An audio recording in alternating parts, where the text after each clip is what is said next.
if you want me to go deep into scholarly details of all sorts of obscure traditions, I don't know if anyone else finds that interesting, but I can. Okay, you know what? Okay, we're coming into this in the middle. This is not an editing thing. I just hit start, and Dave and I were still talking. Thanks for joining us on another edition of That's So Hindu. In this one, Devala Rees is back to explain a pressing question that came out of a past episode. In an older episode, Devala, you mentioned offhand that not all Hindus see the Vedas as authoritative, which came as a shock to me. I mean, at first, because the Indian Supreme Court says otherwise. I replied at the time that it contradicts the Supreme Court of India in who gets to call themselves Hindu. So let's go into more detail. Before, though, not all listeners, viewers are Hindu. Tell people what the Vedas are and why. Let's give people the common perception and then straighten things out. So what are the Vedas? The Vedas are a set of compilations of mantras, ceremonial instructions, philosophy, spiritual techniques and teachings made many thousands of years ago. Their dating is highly controversial and over a wide range, but many millennia ago, that ended up getting passed down as the most well-known ancient sources for what came to get called Hinduism. They have often been used as a definitional standard for who is a Hindu, although we're here to talk about today why that is, why there are exceptions to that in practice. But uh, yeah, they've been passed down traditionally orally, historically mostly orally, even to the present day. And most of the major Hindu dharma traditions have largely based themselves off of the Vedas or organized their philosophies in response to them, taking the Vedas as kind of a shared philosophical touchstone across most of the Hindu dharma traditions. Some people follow spiritual teachings directly. A lot of Hindus follow spiritual teachings directly from the Vedas, particularly because the Vedas are broader than are often meant uh, by when people refer to them, because not only do they include the Samhitas, which are the thing that are most often referred to when people talk about the Vedas, but the Upanishads are part of the Vedas, the Aranyakas, Brahmanas, some Upasanas. The Upanishads are the big piece, which people often don't realize are part of the Vedas, but they Yeah, I absolutely. mean, for non-Hindus or people coming to it in a bookstore in the Eastern religion section, the Upanishads are often separated out. You would have no idea that they that, necessarily that they're are part part of. of this bigger body of work. Yeah, exactly. Um, So yeah. yeah, So let's let's go into it. Is it fair to say, and I know the answer to this, but is it fair to say for a non-Hindu coming to this, the Vedas are like a Hindu Bible or no? I would say no. Mainly in that the role that the Bible plays in Christianity is a uniquely Abrahamic concept of the role of Scripture, and to import that into Hindu traditions, if Christianity and the Bible is what you're familiar with, is gonna give you some misconceptions. The Vedas are not a book of rules. They're not in the business of giving moral commandments, um, for the most part. And you're not the litmus test of a Hindu is not that you follow the Vedas or obey them or practice what's in them. In fact, a fairly large majority of Hindus don't really, and it's not as though the orthodox Hindu teachers in schools are wagging their fingers and scolding them that they should be. No one thinks that way, or very few people do. The Vedas really aren't this scriptural basis that set the template for how Hindus are supposed to practice spirituality and the way that the Bible is central to Christianity. Yeah. It's So it's at the when role. you're talking about Orthodox Hindus, keeping the Christian parallel going. There's nobody sitting there going, This passage in the Rig Veda needs to be taken literally because it was put down however many thousands of years ago and is the word of God in that sort of way. The intent, the use is entirely different. And not only that, it would be difficult to take that attitude even if you wanted to, because the type of contents of the Vedas are very different from the type of contents of the Bible. For the most part, it's not giving instructions or Right. commands. Right. And so even if you were to want to take that attitude, you would find rather little in the Vedas that you could apply in such a way. Okay. Sorry. I immediately went on a tangent going into this.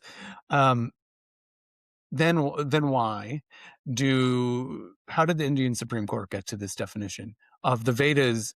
If you're a Hindu, you see the Vedas as authoritative. I think off the top of my head, there are three other characteristics that are far less contentious.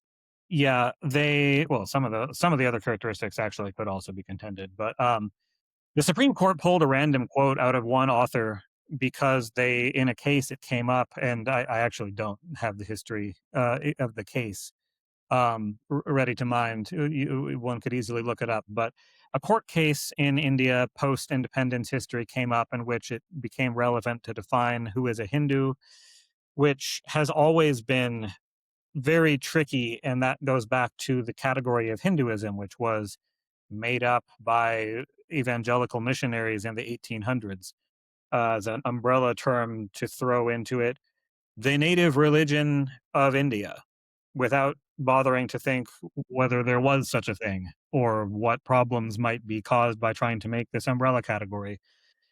There never has been a standard, a consistent standard applied to define Hinduism, because anything that anybody's ever come up with, you can find exceptions to, and the vast majority of the time, you can find many exceptions to. You don't have to dig in obscure corners. There's quite a bit of variation.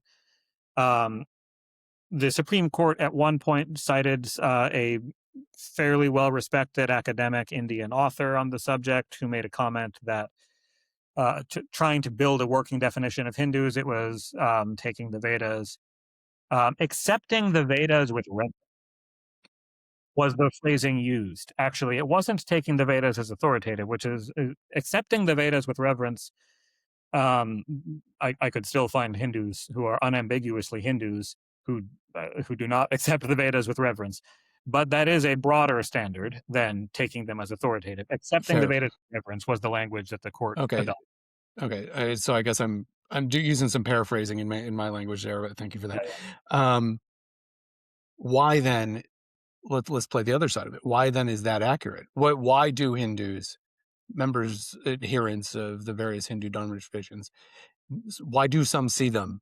Why do they view them with reverence as opposed to other texts and sources of knowledge within Hinduism? Sure, yeah. So as we talked about in a previous episode, there's more than 300 different Hindu dharma traditions.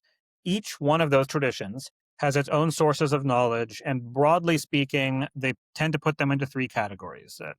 Different languages have different terminologies, but to use the Sanskrit, apta, aptatara, and aptatama, which literally means good, better, and best.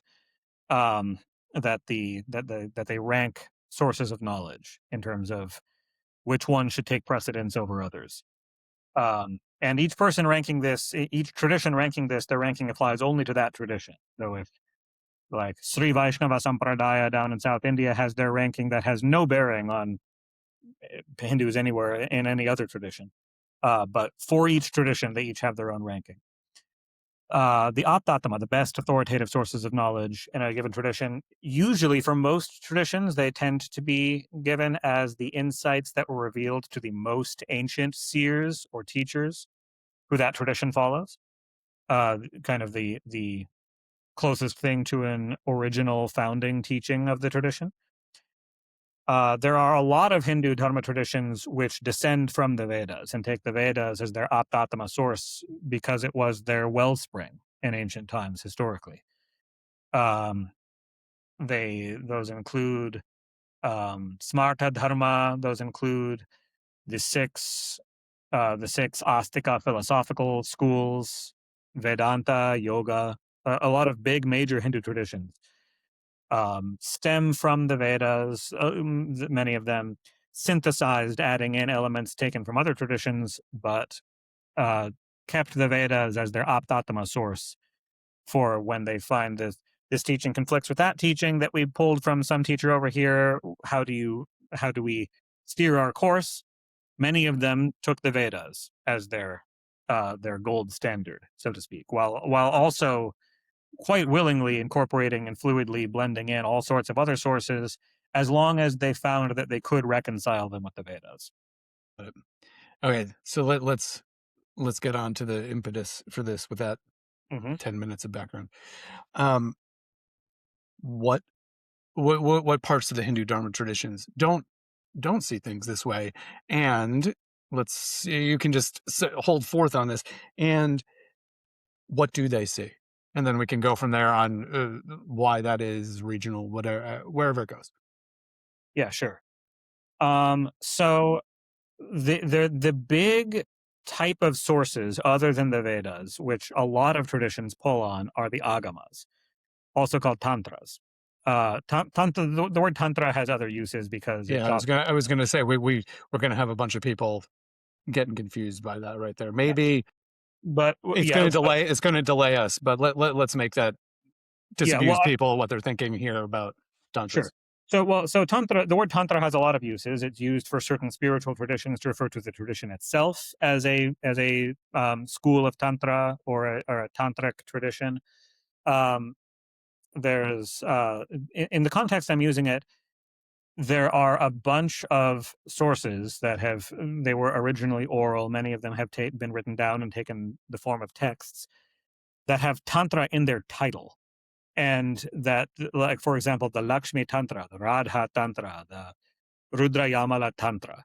There's hundreds and hundreds of them, which are referred to as tantras, as in texts called tantra, which are full of instructions on the practice of tantra as a type of spiritual practice. There are technical exceptions to this, but broadly speaking, for our purposes, these texts are also called agamas, and to avoid confusion with the other uses of the word tantra, it's often preferable just to call them agamas. So many Hindu Dharma traditions, including some big pan-regional ones, not just the small local things, but big pan-Indian currents of what gets called Hinduism, have received teachings that called agamas that are totally independent of the Vedas. Again, there's many hundreds of different agamas among the henotheist and monotheist, the more theistic Hindus that have agamas. Their agamas are typically said to originate from the supreme being, that this is divine revelation. Um, Not all Hindus follow that, but many do. Among the non-theist ones, there are non-theist Hindu traditions which have agamas. Their agamas are said to originate from their foundational teacher, the original philosopher of that school. His or her teachings will be called the agama of that school. Those ones tend to be more obscure. Those schools have dwindled in comparison to the theistic ones over history. These were all passed down from practitioner to student over the ages, traditionally orally. Unlike the Vedas and a lot of other more broadly familiar Hindu sources, most of the agamas are not available still outside these traditions. Most of the agamas have never been translated into any language other than Sanskrit, or in some cases Tamil or other Indian languages. Certainly most of the agamas have never been translated into English. Many of the agamas have never even been digitized. There might be palm leaf manuscripts of them kept somewhere. Some of them are available, but there are much less available. Yeah, Uh, I have PDF copies of some things that I'm pretty sure aren't available outside of that PDF copy that somebody digitized for a palm leaf manuscript. And there's some fascinating things in there that in other episodes with you and elsewhere, we've talked about misconceptions or exceptions to popular perceptions about Hindu belief and practice, that I've got agamas that I'm like, this totally contradicts you entirely about expectations. That's a totally different subject. Sorry, keep going, please. oh yeah. There'll be contradictions and exceptions to almost any teaching, and because we're not talking about one religion, we're talking about over 300 different traditions. They each have their own teachings, and none of them feel any obligation to reconcile their teachings with each other. They're separate traditions. And so each of their teachings apply only to people who follow that tradition and not to the others.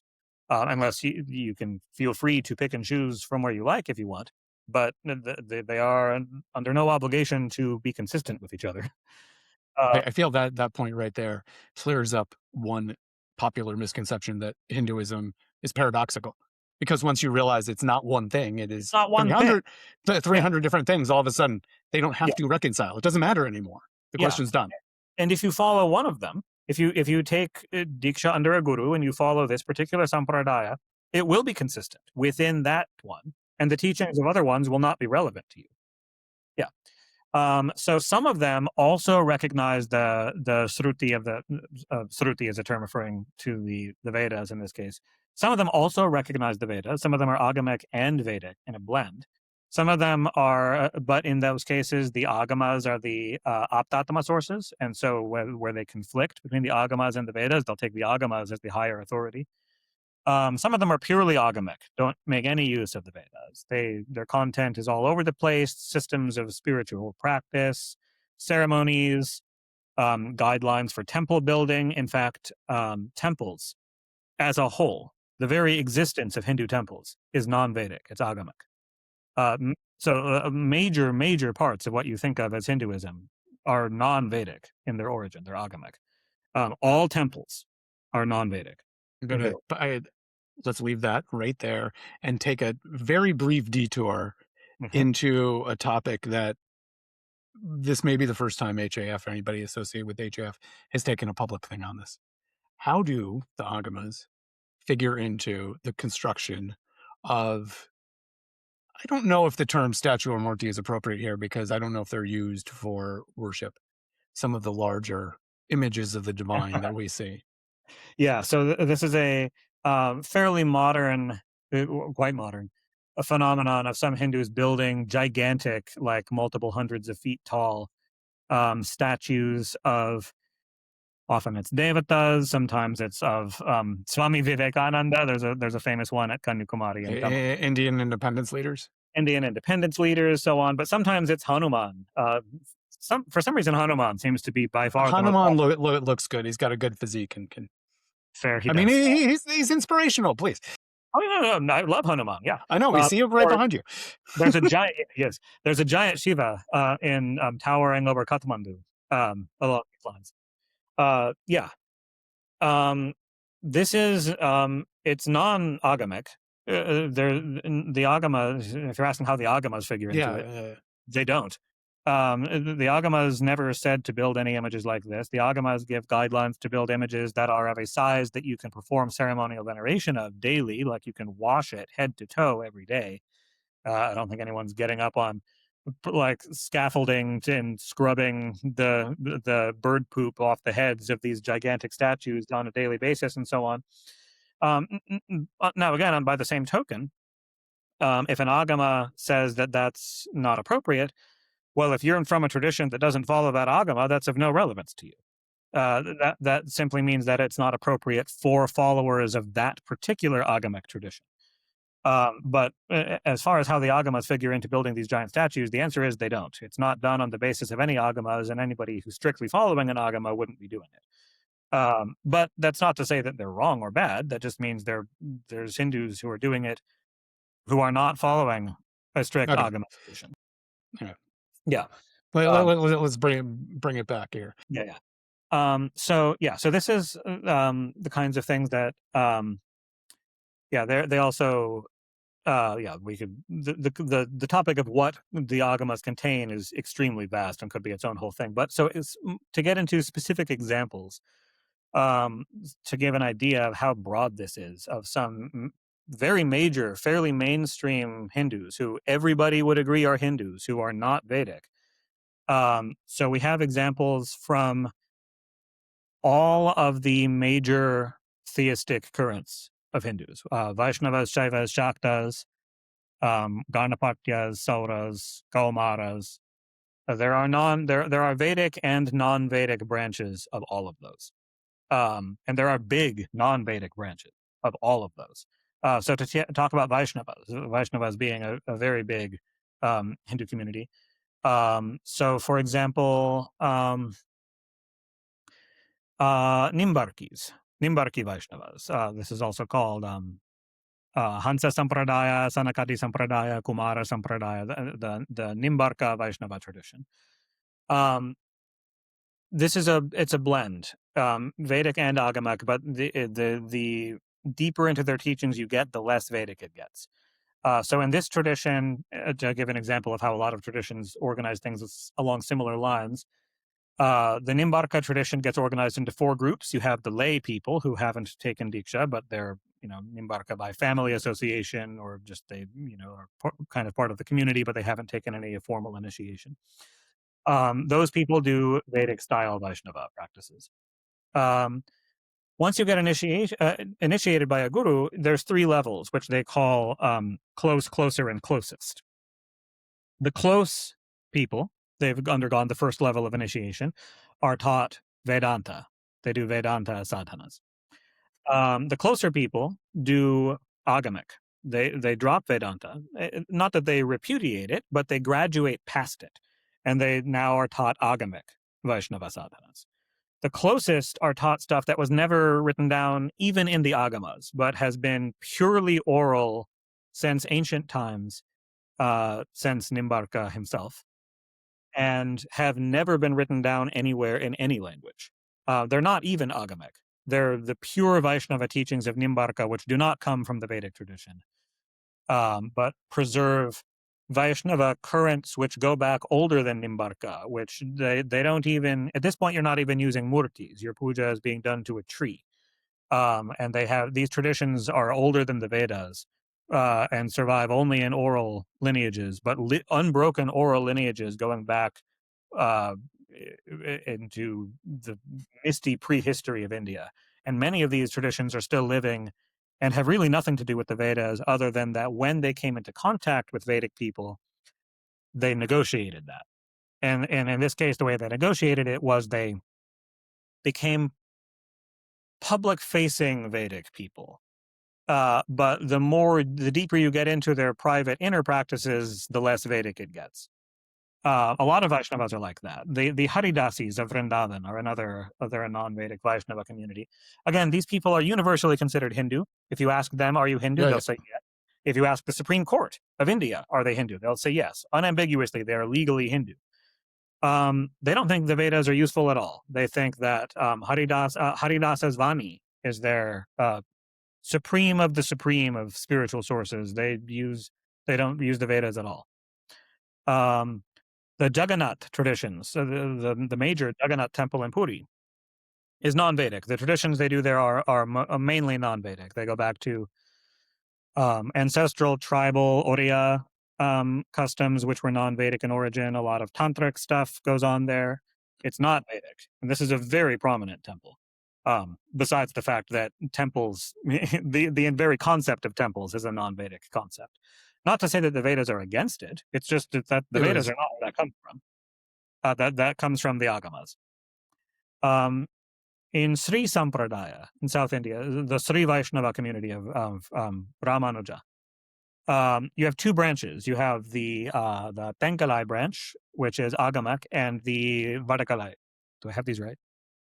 Yes, I do have these right. Tenkalai branch, which is non-Vedic, it's Agamic, coming from the Pancharatra Agamas and the songs of the Alvars. And then you have the Vadagalai, which is the Vedic branch. And there's the Vedic branch synthesizes these. It still uses the Agamas. It still uses all the Vaishnava sources, but it also mixes it with Vedanta and with Vedic stuff much more. Whereas the Tengalai branch is the pure Vaishnava teachings, which are not Vedic; they're Agamic. There's giant communities of them in South India. Mainstream Vaishnavas, everybody agrees that they're Hindu. There's smaller ones in Assam and Bengal, like Bhitor Seva, Vaishnava Sahajiya. Those are more obscure, but there's certainly other non-Vedic Vaishnava sampradayas. So among Vaishnavas, many other Vaishnavas are very Vedic, but you've got lots of non-Vedic Vaishnavas. Same with Shaivas, another huge one. The Pashupata Shaivas, historically, they had Vedic branches and non-Vedic branches. The Lakulisha Atimargi Shaivas and the Kapalikas were not at all Vedic. They were Shaiva Agamic. There was Shaiva Kulamarga. These were big historical currents of Shaivism in the history of Shaiva Dharma, were non-Vedic. The Aghoris, you still see Aghori sadhus. They're not Vedic. No, they're Hindu. Nobody would say the Aghoris aren't Hindu, or at least the Aghoris wouldn't, and neither would the Supreme Court of India. They would all agree that they're Hindu. They're not in any way Vedic. They're purely Agamic Shaivas. Um, you have blends like the Kalamuka Shaivas, were a major faction in history with giant important temples. They were kings who patronized them and so on. They were a blend of Vedic and Agamic. They did both. If you go to Kashmir now, well, most of them aren't in Kashmir now, but Kashmiri Hindus, the Kashmiri Shaivas, Trika Shaiva Sampradaya, they can play Vedic, but they're really not. They can speak Vedic parlance. They're fluent in Vedic philosophy. They can meet Vedic people and sort of speak in a Vedic language to communicate very clearly with Vedic people. But their real practices are kind of kept in privileged members only clubs, so to Yes. speak, within their kulas and parivaras, and they are not Vedic at all. Those inner practices, similarly to the inner Nimbarki practices, they can play Vedic, but they're Right. the inner club. What they're doing is not in any way Vedic. Okay, Uh, let's drill down on that a little bit. sure. You meant I don't know if I want to go for the Vaishnava or the Shaivite branch first, but in You want both, is there when you mentioned it's like you go into an inner circle in this, and you switch over? Is this because it's contradictory? Age? What's the reasoning for that? Like, I just say like Mhm. it could be taken, unless we clarify this in a way that's like, if you're at one level, you're told one thing, but then you get through the door and it's like, here's you don't call 911, you call 912, that sort of Yeah, thing. it Yeah. is like that. It is like that. So it's basically like you've graduated to a further subject of study. Mhm, They teach you sadhanas which are appropriate to your level. mhm, The more advanced agamic sadhanas aren't beginner appropriate. It mhm, requires years of preparatory training before you're ready for those in those traditions. mhm. They're not they don't say what we taught you before is wrong. They just say here are more advanced practices that you're now ready Got it. for. Yeah, Got it. yeah. Uh, You have for some other Shaivas, you have Basava among the Lingayata Shaivas. He was a major non-Vedic teacher. This was a 12th century, yeah, 12th century Shaiva guru. He had roots in the Tamil Shaiva tradition, particularly of the Nayanars, which were the Nayanars were 64 Tamil Shaiva teachers. They yeah. were mostly non-Vedic. Um, But Basava in the 12th century came along, was very clear cut non Vedic. He did not want to play Vedic on the surface. He was like, no, we're going to clean cut from the Vedic people. We're going to have nothing to do with them. Pure Shaiva Dharma. He repudiated the Vedas openly. His followers in modern times, some of them don't want to be included under the Hindu umbrella. Yes, this has made it to the court system, and if people It's are have made it to the court system, whether they count as Hindu, yes. But they're clearly Shaiva. They do Shaiva bhakti pujas. They venerate Shiva. Most people would call them Hindu. Most if a non-Lingayat Hindu goes and interviews them about what their practice is, you'd recognize it as clearly Hindu. It's not yes. like some totally different thing, but they're definitely not Vedic. And actually, even within that, you have so under Virashaiva Sampradaya, which is their umbrella, it branches into the Lingayata and the Jangama branches. The Jangama blend in some more Vedic stuff. So even there, you have a spectrum of some people are pure Agamic Shaiva. Some of them blend more of the Vedic stuff in, that's usually kind of the spectrum you see of the pure Vedic people. Actually, pure Vedic people are very rare today. Most Hindus are a blend of Vedic and Agamic influences, and then you have some pure Agamic people. There's actually a lot more pure Agamic Hindus today than there are pure Vedic Hindus today. Pure Vedic Hindus today are extremely rare. Some of the Nambutiri Brahmins in Kerala are. There's a few in Nepal. There's pockets, but we're talking about like less than 5 million people total, maybe a lot less, who could be considered pure Vedic. Many more than that who could be considered pure Agamic. All the Tamashaivas, like the Kawai people, um, they're mostly not Vedic. They're much more Agamic than they are Vedic. They tip their hat to the Vedas, but they're certainly not following the Vedas as their main authority. They're following the Shaiva Siddhanta Agamas as a authority above the Vedas.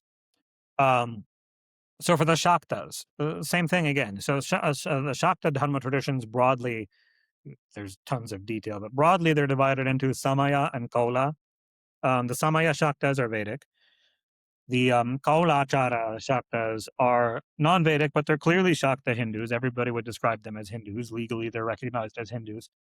They have a set of 64 Shakta Agamas, which are also called Tantras. In fact, they're more often called Tantras, but they are Agamas and Tantras both apply here. They more often use the word Tantra, which they use as their Aptatama, their authoritative sources, instead of the Vedas. Originally, there were 64 kulas of Shaktas, or different lineages, each one following one of those 64 Tantras. Of those 64, I only know of 10 that are still alive in terms of like the lineage of initiation, guru to disciple is still alive of the ancient 64. At least 10 are still going. I think that the other 54 have the lineage got broken, and so they kind of melded into the 10, and so the surviving 10 include the teachings of many of the other ones whose separate lineages got severed, largely under invasions of India.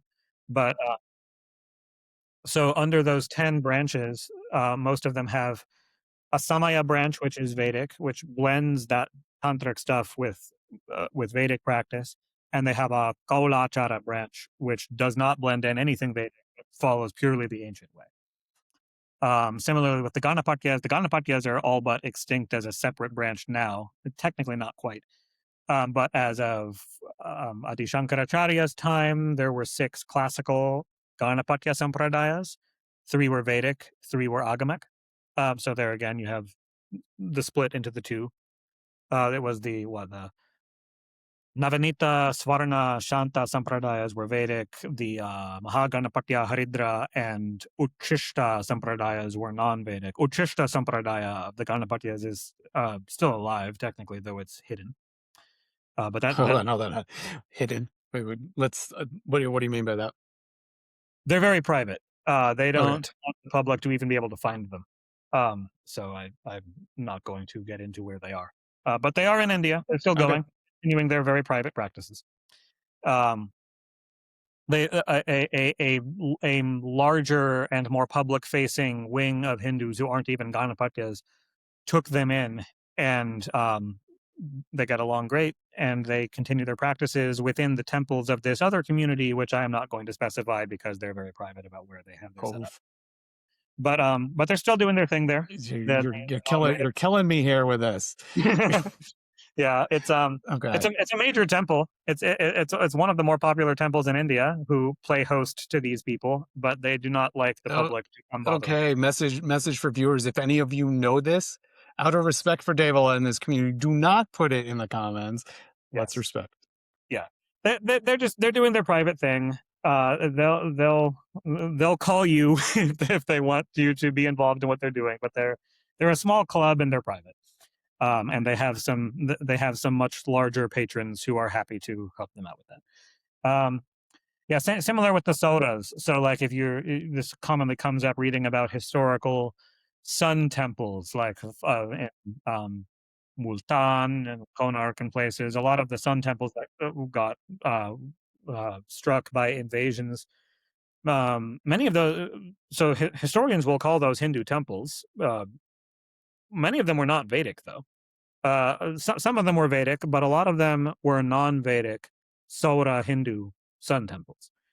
The Sauras got, in terms of their guru to disciple lineage, got completely wiped out by those invasions. They're extinct as a separate tradition, but historically they had Vedic and non-Vedic branches, just like all of these branches. Now, so those are kind of the big theistic groups that are widespread, Vaishnavas, Shaivas, Shaktas being especially the big ones, the ones that are still big. But then you have regional tribal groups of Hindus who are unambiguously Hindu, who do not take the Vedas as their prime authority. A big example are the Tuluva people of Tulunadu in Karnataka and the northern Malabar part of Kerala. Um, so I mean, there are Jain and Christian and Muslim Tulus, but most of them are Hindu. They call themselves Hindus under the legal classification in India. They're Hindus. But the Vedas are not their main authority for Tulu Hindus. Their main authority is from their Deva Nema ceremonies. So they have these ceremonies called Nema, where they have oracles who still today are producing testimony and teachings, which for them are Veda level. In fact, above Veda level.